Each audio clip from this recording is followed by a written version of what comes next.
ترکی سے غزہ کی طرف مارچ کی تیاری مکمل، ہزاروں لوگ بوٹس میں سوار ہو کر غزہ کی طرف مارچ کریں گے، جہاں اسرائیل نے قتل عام مچا رکھا ہے اور پوری دنیا خاموش تماشائی بنی ہوئی ہے۔ تفصیل جاننے سے پہلے اگر آپ نے اب تک یہ چینل سبسکرائب نہیں کیا ہے تو اسے سبسکرائب کر لیں، بیل آئیکن کو کلک کرنا نہ بھولیں۔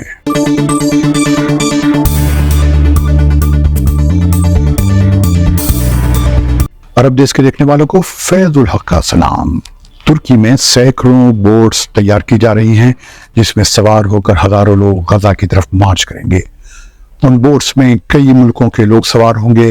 کیا یہ دراصل اس اسٹریٹجی کا حصہ ہے کہ اگر اسرائیل نے رکاوٹ ڈالی تو اسرائیل کو مزہ چکھایا جائے، جیسا کہ ترکی نے اکیلے سال 2010 میں کیا تھا، جس پر اسرائیل کے دہشت گرد کمانڈوز نے حملہ کیا تھا اور جس کا خمیازہ اسرائیل کو بھگتنا پڑا تھا۔ اس پر ایک ویڈیو موجود ہے جس میں اس کی تمام تفصیل موجود ہیں اور اس کا لنک ڈسکرپشن میں دیا جا رہا ہے۔ اب غزہ کے قتل عام کے وقت ترکی نے کیا تیاری کی ہے، اس کی تفصیل اس ویڈیو میں بیان کی جا رہی ہے۔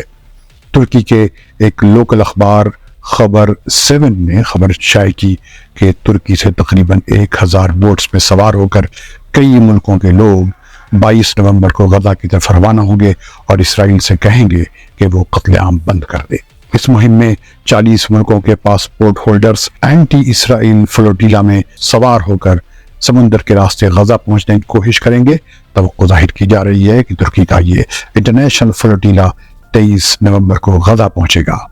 اس فلوٹیلا میں بہت سے اینٹی زائنزم یا صہیونیت مخالف یہودی بھی شامل ہوں گے۔ اس کیمپین کے آرگنائزر فولکان اوگجو نے خبر 7 کو بتایا کہ یہ اب تک کا سب سے بڑا اس طرح کا احتجاجی مظاہرہ ہوگا۔ اس میں شامل 4500 لوگوں کی کوشش ہوگی کہ وہ فلسطینیوں کے خلاف اس ظلم و بربریت کو روکیں اور اپنی آواز پوری دنیا میں پہنچائیں۔ ترک پریس کے مطابق فولکان اوگجو نے خبر 7 کو بتایا کہ اس کیمپین میں سب سے زیادہ لوگ روس کے ہوں گے اور دوسرا نمبر اسپین کے لوگوں کا ہوگا۔ ان کے مطابق روسی 313 بوٹس پر سوار ہوں گے اور اسپینش 104 بوٹس پر۔ ترکوں کے لیے اب تک 12 بوٹس تیار ہو چکی ہیں جن میں مزید اضافہ ہو رہا ہے۔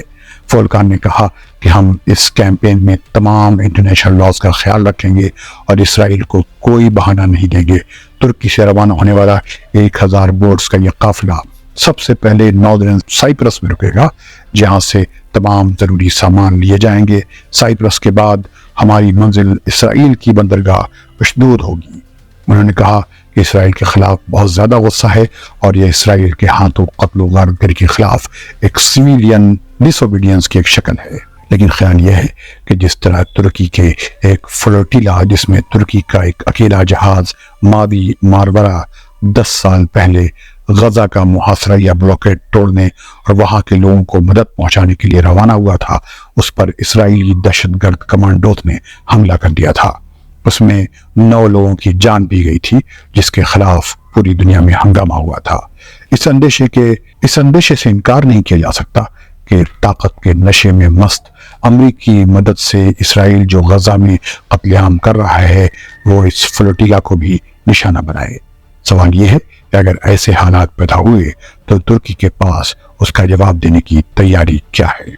ہو سکتا ہے ترکی نے اپنے 12 سال پرانے تجربے سے ضرور کچھ سیکھا ہوگا اور تیاری کی ہوگی۔ ریاض میں جو عرب اور مسلم ملکوں کی سمٹ ہوئی تھی، اس میں تمام ملکوں نے اتفاق رائے سے یہ طے کیا تھا کہ غزہ کا بلوکیڈ ختم کیا جائے گا اور وہاں تمام ہیومینیٹیرین مدد پہنچائی جائے گی، اور اس کی وجہ سے مصر کو اگر کوئی نقصان پہنچتا ہے تو سب مل کر اس کا ساتھ دیں گے۔ اس سلسلے میں مصر اور غزہ کے بیچ فتح کراسنگ کو امدادی سامانوں سے بھری ٹرکوں کو پار کرنے کا فیصلہ کیا گیا تھا، لیکن مصر تو مصر ہی ٹھہرا۔ وہاں کی فوج اپنے ہی ملک کو فتح کرتی رہتی ہے۔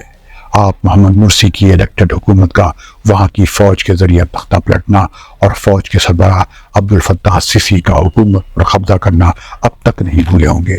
عرب اور مسلم دنیا سے مصر کے العریش ایئرپورٹ پر غزہ کے لیے امدادی سامان جمع ہو رہے ہیں، لیکن اب تک آگے کوئی قدم نہیں بڑھا اور نہ مصر نے غزہ سی سے کچھ پہنچانے کی کوئی کوشش کی، جبکہ یہ سب علاقہ مصر کے قریب ہے اور اس سے بارڈر ملتا ہے۔ ترکی نے ایک پہل کی ہے، دیکھنا یہ ہے کہ آگے کیا ہوتا ہے۔ یہ منظر چند ہی گھنٹے دور ہے۔ خدا حافظ۔